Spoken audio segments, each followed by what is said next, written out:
Hi, welcome to Teenage. I'm Tim Brown, and today we're talking about insecurities. And since we are teens, what are some of teens, what are they mostly insecure about, Shannon? Well, you're talking to me, and that's sort of an odd one. I don't know. I mean, like, generally from what I see, weight, face, what you look like, who you're friends with. I mean, everything. You can have insecurities about anything. Physical appearance mostly. Do you think physical appearance is mostly? That's what I'm insecure about. Teenagers in general, yes. I suppose you're right. I mean, even I am concerned about what I look everyone like. wants to look good, you know. Yeah. Or so you go into Jewel and you're like looking like a slob, and I always tend to run into someone in Jewel and you're wearing your sweats. I go, you know how they have the little mirrors by like the cars and stuff? I'm always going like, checking how I look. Because I like. That just means you're vain, not insecure. It's not a show. Just kidding, Tony.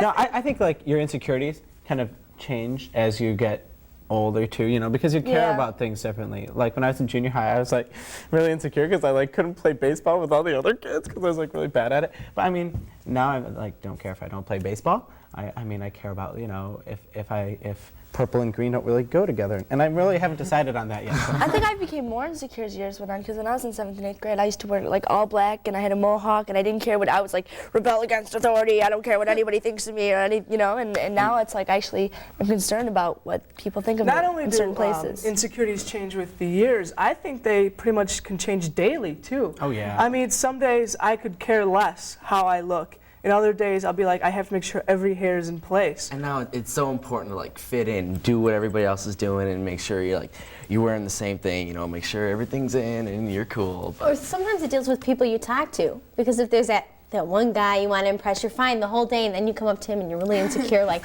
oh my gosh, and you can't say anything. But I think that depends. Whatever group you're in, it kind of relates to like a previous show we've done. But whatever group you always want to be cool in that group, you know? I mean, you always want to wear what everyone else is wearing and do what everybody else is doing. Speaking of fitting in with groups, and you were talking about not being able to play baseball before, do some people feel inferior because they are afraid of making a fool of themselves, like athletically, you know? If, say, you can't hit that baseball as good as the other people, does that make you feel, you know, bad about yourself?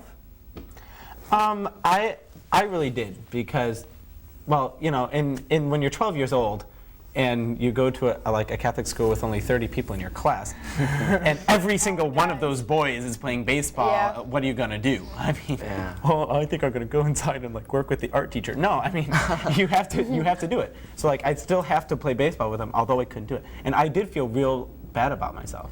I'd feel like I was like the biggest loser, although I had like straight A's, but I couldn't play baseball. I know what you mean, though, because I joined the visual arts department at my school just a couple of weeks ago, and I came in the middle of the semester. I'm totally not in place. I'm so far behind. I mean, I look at people's work, and I look at my work, and I'm like, oh my God, I'm just so horrible. I shouldn't even be in this department. But that's like an insecurity that I know I have to overcome. Like, I can't look at other people's work and compare it to mine. Do you know, because you're constantly doing that, like, oh, look at what they're doing. Uh-oh, you know, and then it's like, wait, you can't do that. You should just compare your own progress. Right, I'm really exactly. involved with the concert choir in my school, and these voices, once I got to high school, I'm so used to like singing out and this and that. I get to high school and these kids have been taking voice lessons for how long, and they're like opera singers, and they get up and sing in front of class, and I am like so insecure about my voice now that I'm just like, I don't want to sing. I like mouth all the words. Like, so I'm so afraid if a wrong note would come out. I have a lot of friends, and not so much with me personally, but it's hard for them to ask for something from someone. Like if they have to go up and ask the teacher a question in the middle of class, it's like, go ask for me, because I just asked a question 5 minutes ago. I don't want to look stupid.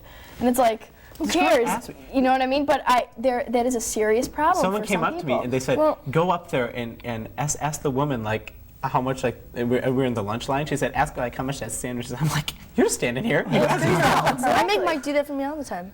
I constantly make my friends ask things for me if I don't want to do it. It's not because I'm really insecure. Oh, is it? Because I just always took that to mean like they were embarrassed. No, just sometimes you might think it's rude and you'd rather have someone else do it. Oh, I understand. Do you know what I mean? Like when I go out to places and I want a glass of ice water, I'll go and I'll get one, and then I'll want another one in like 20 minutes, so I'll make someone else go and get it.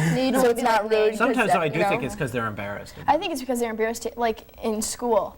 they just ask one question. They don't want everyone else in the class to think they're stupid, that they keep asking a question every 5 minutes. It And also really, has a lot to do with the teacher, though, depending on how the teacher makes you feel when you ask Or questions. not only that, but intimidation by other of your classmates. Say there's this like girl or a guy that you really like, and you don't want to ask a stupid question in front of that person. Then it's when you make somebody else ask the question. Or like in your foreign language class, when they ask you a question, say in Spanish, you have to answer back in Spanish, and you like totally murder the language. I'm like so insecure because I sound like I'm saying Spanish in like a country western, like nosotros.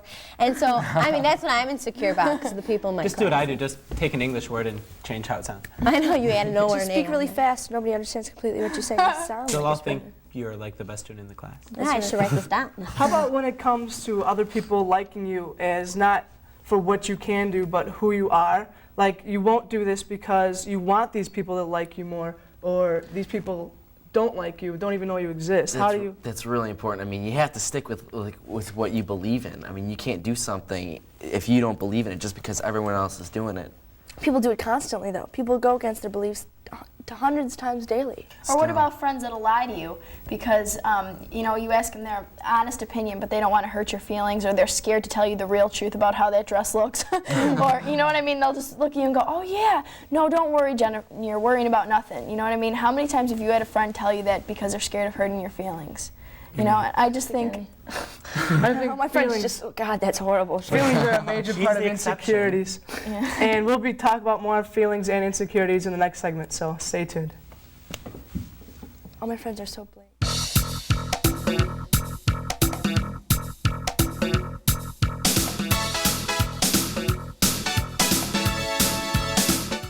I'm in love with Al. The word is out. Unwelcome freshmen. She just slays me with her eyes, her smile, her sarcasm. Welcome freshmen. It's Nickelodeon's guide to getting you through high school. Same. My mother hates it. And I guess that's something. Once, they showed how the guys place a microphone in the girls' room. Got me thinking. Get a serious attitude problem. Works for me. Watch Welcome Freshmen. Weekends on Nickelodeon. Everybody loves somebody. If you've had 2 sex partners in the past year, and each of them had 2 partners the year before, and so on, it's as if you've had sex with hundreds of people. Any one of them could have given you the virus that causes AIDS.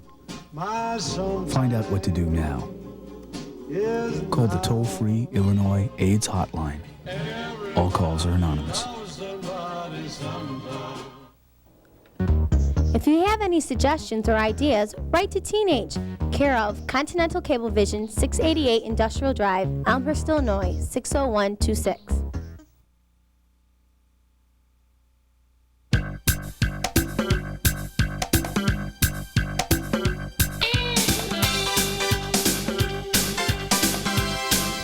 Hi, and welcome back to Teenage. I'm Tim Brown, and joining us is Ruth Gibson, Director of Wheaton Counseling Associates. Welcome, Ruth. Hi. Now, to me, I think one of the major insecurities for teens is the opposite sex. You know, when it comes right down to dating and, to do this or not to do this in front of other people. Oh, and the same with homosexuals. There's the same sex, just the same insecurities that you find with heterosexuals. This is true. But I mean, Well, I'm being serious. what comes out, from within us when we think about dating and why we are afraid to do it or why we are afraid to do certain things with it? It's more of an impressing kind of a thing. You want to really make, if there's someone there that you really like, you want to look good. So that brings out your physical insecurities more, because if there's, you've seen the Noxema commercial where the girl sits up there and goes, "I wish it was darker so we couldn't see this blemish." Not only, so there's the physical insecurities, plus she wants to make sure she says everything right, or he, and I think that's a good one. I always think you're always concerned about how you and a potential person that you want to date are going to, how you're going to blend, if the chemistry's going to be there, and are your personalities going to be right? What if you think she's stupid? Like most You of my don't want to say girlfriends anything too out of the norm or too normal for that matter, depending on who you're with. You don't want I never have a good time when I'm on a date because I'm always so worried about how I look, and when I'm saying it always turns out that I'm so nervous I cannot be myself. Maybe you should just be a recluse for the rest of you. And people would like you real Or well become a just nun. as yourself. I know, and when you're everything that I nervous. try to Yeah. say just doesn't come out right. I mean, it's all like mixed up. Or you and don't think it comes out And right. what do you think about this, Ruth? I think it's a real thing. People are a little bit afraid of rejection. You know, yeah. it's a scary thing to really like somebody and want to be friends with them, want to date them, and to feel I might blow it, I might stick my foot in my mouth or something. And so then when a person gets kind of uptight and they're not real natural, there's more of a chance of that happening. Yeah. I think, well, at least to me, rejection is one of my major fears. One of the major reasons why I don't say or do certain things. Like, I have to, respect you, Jason, and the other people who are in drama, because I could not, absolutely could not get up on stage in front of hundreds of people just staring at me, because I'd feel so insecure about myself about blowing a line or tripping or something like that on stage. I'm insecure about being up on a stage in front of hundreds. That's where, like, you just have to put your insecurity behind you. You have to get used to it. Just do it. Actually, sometimes I think that endears you to the audience. I mean, if you make a mistake, you're human too, then you realize, hey, that person's just a regular person. I do a lot of things like speaking at women's meetings, and I always thought, wouldn't it be awful if I got the hiccups? If I'm picking up in front of this big audience Now I of have people. something new to be afraid of. And then but then I thought to myself, wait a minute.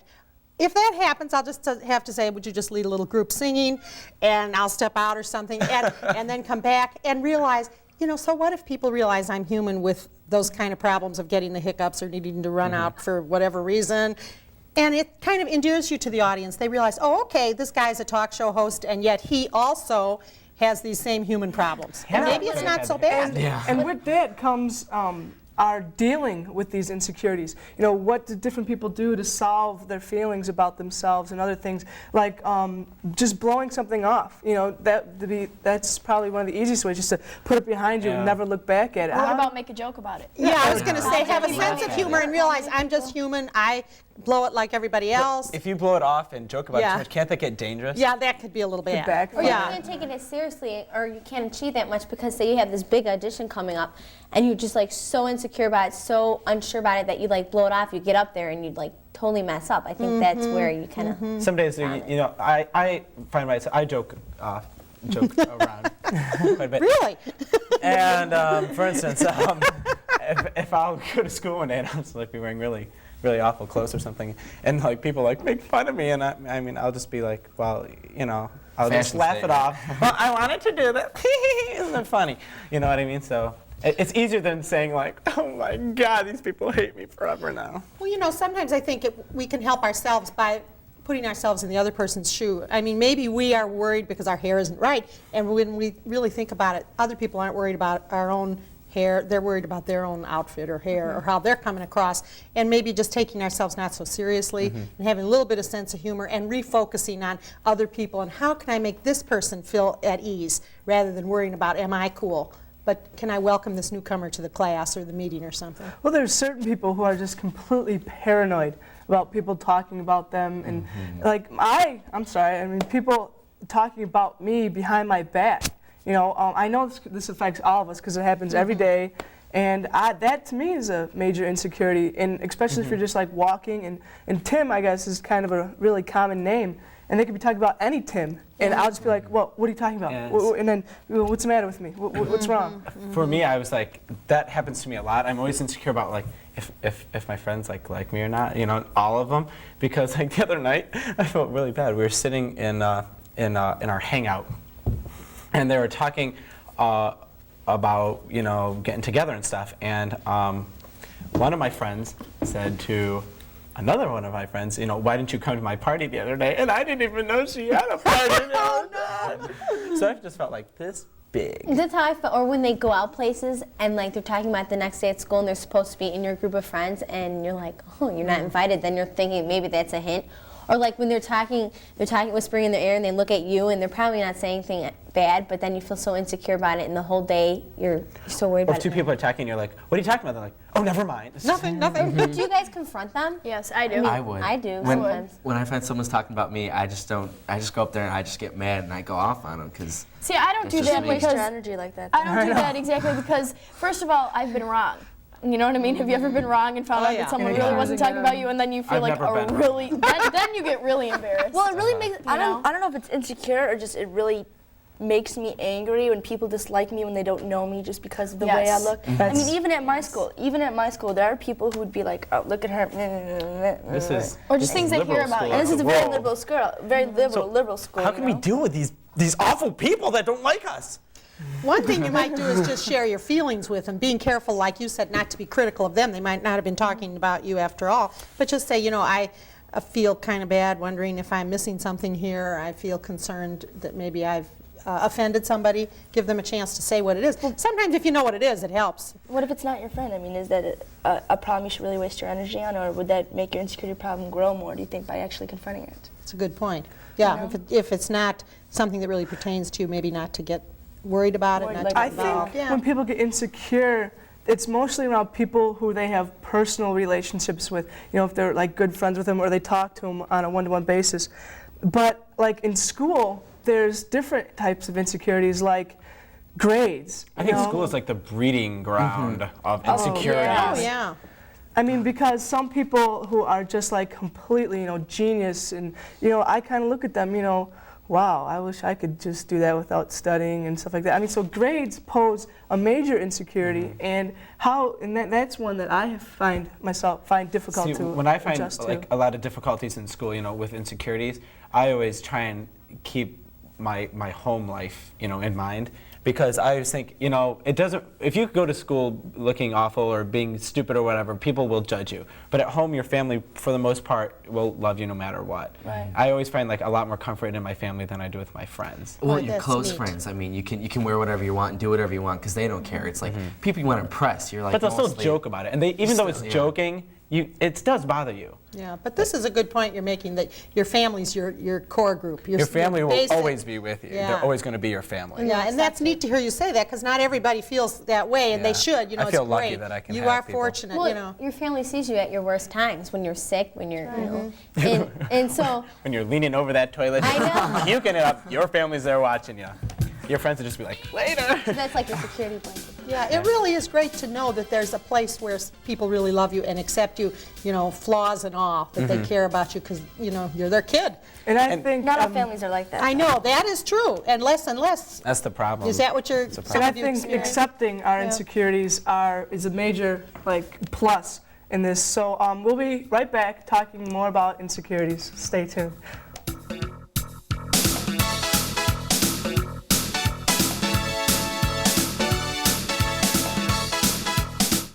Looking for Mr. Right? Turn to Nick at Night. For TV Land's most eligible bachelors, like the strong, silent type, meet Friday, Joe Friday. I'm not married. How about a hopeless romantic named Ebb? How do I love thee? Let me count the ways. Or do you want the boy next door? He's Dobie Gillis. I'm charming, lovable, clean-cut, winsome, loyal, devoted. The Bachelors of Nick at Night. Sure, they're two-dimensional, but they're not afraid of commitment. They'll be here for you every night on Nick at Night. The only feeling worse than learning your child has been abused is knowing you could have prevented it. Fact is, 1 in every 5 American kids is abused before age 18. I know, I see it every day. Kids Peace can help protect a child you love from abuse. Call for the free pamphlet, 24 Ways You Can Prevent Child Abuse. You can stop child abuse before it starts. Call Kids Peace, 1-800-858-KIDS right now.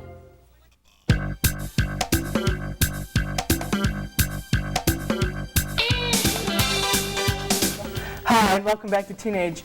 We're still speaking about insecurities, and to me, they range anywhere from having, sheets on your bed that don't match your walls, all the way. I hate that. All the way to like your body, which is to me and to a lot of people a major one, and we can think about our bodies as a balance with our insecurities. Could we work out for 5 days just to burn off enough calories to drink that milkshake or what? Eat those chips. Well, another thing you want to think about are character qualities. Not just appearance, how the face looks or how the body looks, but what is the person like inside in terms of... But I think for teenagers, physical beauty is a big part of it. And it's a big thing. Well, it's body image. However, if you were looking for the all-time date or person who would wear well in the long run, you know, over the 50-year haul, you'd look for more than just a pretty face. But it's so hard, like in these teenage years, to find someone like that because constantly I hear my guy friends like, oh, she's hot, look at her, this and that. But they don't even, then when they talk to her and they find out that she's not much of a personality, and then but they like put that behind them at this time. So it's hard for us who have like a little bit heavier, who have a big nose. To that ideal changes though. I think the ideal of what is a good-looking person, good-looking girl, great-looking body changes. Earlier I was talking and I'd heard this on the radio, and someone said that Marilyn Monroe would have been considered overweight. She would have been considered fat today. And, you know, how many people would have ever said that about her back when she was, you know, the superstar sex goddess? You know what I mean? It just so things change. And then Twiggy at one time was considered to be a perfect body, and today that's considered an anorexic look. So in a way that sort of proves that there's a varying degree of stability in appearances, just like fashion changes, hairdos change, music changes. So maybe we need to focus in on something even deeper or bigger. And I know that's hard at this point, but when would a person start, do you think, focusing on, okay, you know, when they're 20? Is that about I don't think you can really give an age for it. No, I really don't. I think you can give it time, though. Standing in front of a mirror. I think that's when people would think about how they look the most. But even if you don't look good, I think if you have a positive thinking, you know, positive effect in your mind, then that creates a positive effect on the way you feel about your body and stuff like that. I think that's why people, you know, always want to dress well and stuff, because if you're dressed nicely and you're doing something you like, you feel good about yourself. But when you come to that time when you're going to get married and, you know, you have your fiance, I mean, not like he's going to like, you're never going to dress well all the days of your life. I mean, you might be sick, have chickenpox, this and that. I mean, and you're not going to wear like your suit and dress and all that stuff. That's how like your family comes. Like that's like. But I have friends and I have boyfriends that have seen me at my worst, and it's those people that I know.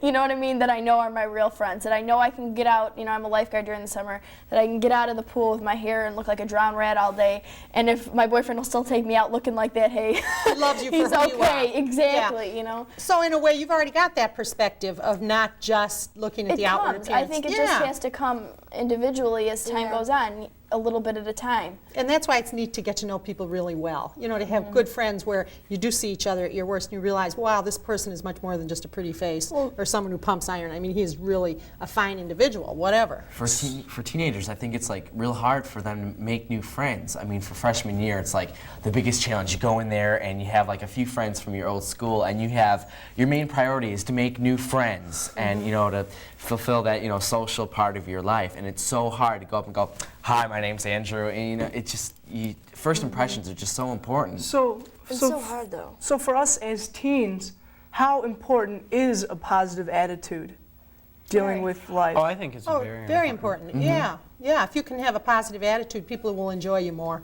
You know, it's so hard to be around someone who's real down all the time and real depressed all the Which time. sometimes becomes an insecurity as well, though, because if you are feeling depressed, and let's say you're at a new school and you don't have a lot of friends there and you feel like talking to someone, but you don't want to be too negative because you don't want to push anybody who you really don't know well away, and it becomes a huge, like, violent circle. Yeah, I mean, it's true. My like best friend used to be this guy who's just like constantly depressed. I mean, we started being friends because he used to be funny until I got to know him, and then he's just like annoying, constantly about like how much he like hated himself, and I felt like so bad about like we started drifting apart more and more because I like didn't really want to be friends with him, and I was hoping he wouldn't like go jump off a bridge or something because of it. I mean, but it just like drove me nuts, and I just couldn't. He was like making me depressed, and I didn't want to be depressed. It's hard for the long haul to be with someone who's really depressed. Now, sometimes you might be, you know, a real compassionate helper to that person, but on the other hand, it could drag you down a little bit. I had to finally say to him, you know, get some help, or I'm not going to talk to you. As you grow, I mean, your confidence starts to build, and I think for me, I have a low self-esteem, but sometimes I like look at the good parts of my life, like the compliments that I had received. I'm like, okay, Tone, these are your good points of your personality or the way you look. Just try to like accent that more, or, you know, be positive about that, because if I'm going to go around saying, oh, you know, I look ugly and say that to people, I noticed that not a lot of kids, like Jason said, would enjoy listening to that. That's such a good point about picking out your major qualities, because say you are the object of ridicule, you know, just for that particular day, and they're called crutches. You know, you always have something to fall back on. You know, people might say, "Oh gosh, look at you. You know, look at those pants. Can't you afford new jeans?" But then you'll say, "Well, hey, I'm smarter than you, or hey, I could run faster than you, or something like that. Yeah, or even if you don't say it, you know that, even though you can't afford the new jeans because money's tight, you're an excellent clarinet player or a wrestler or a singer or a biology student. That's also a good way to throw off insecurities, like when people like make fun of you for wearing something, you can say, well, I remember when you had that orange and brown on together, and you just look really awful. What about people that constantly, and I'm sure we all have a friend like this, that constantly go, oh, I am so ugly. I'm just the ugliest person. My hair looks awful. Isn't this outfit awful?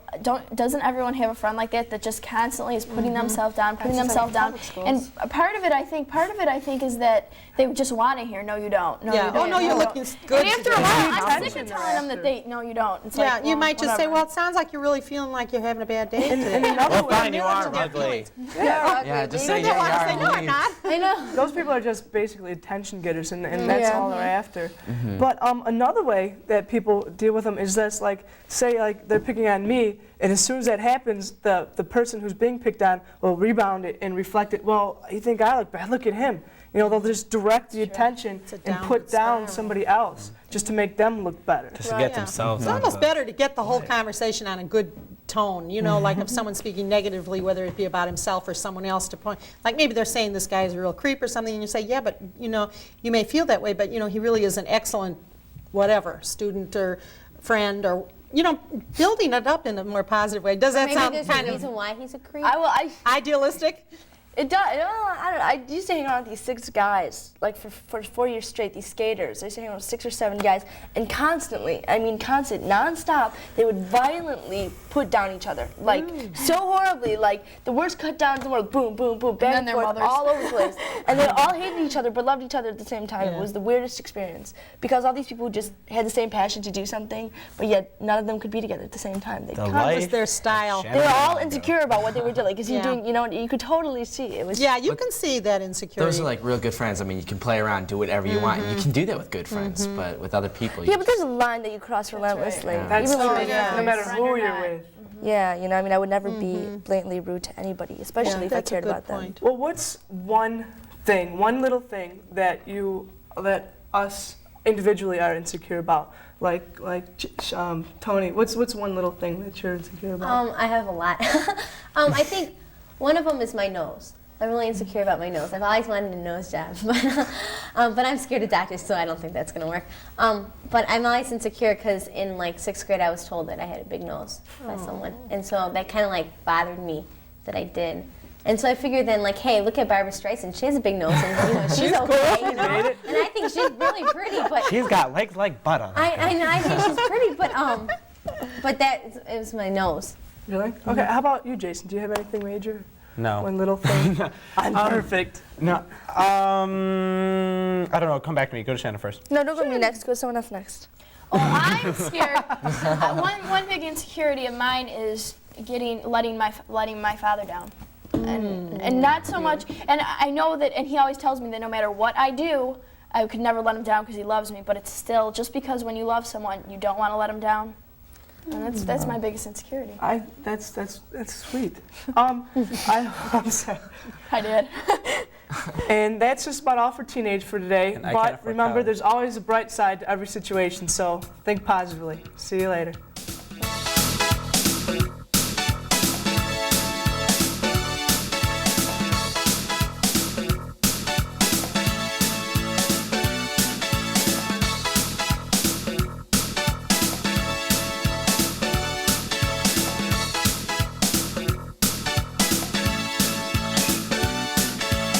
Becomes those few things that can establish our status.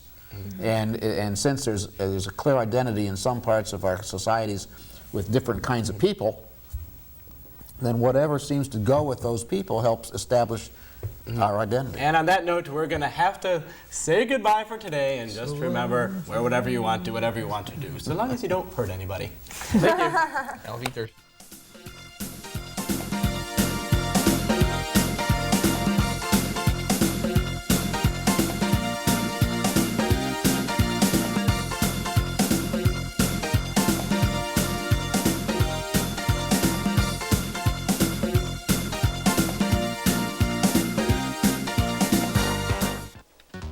It's If you have any suggestions or ideas, write to Teenage, care of Continental Cablevision 6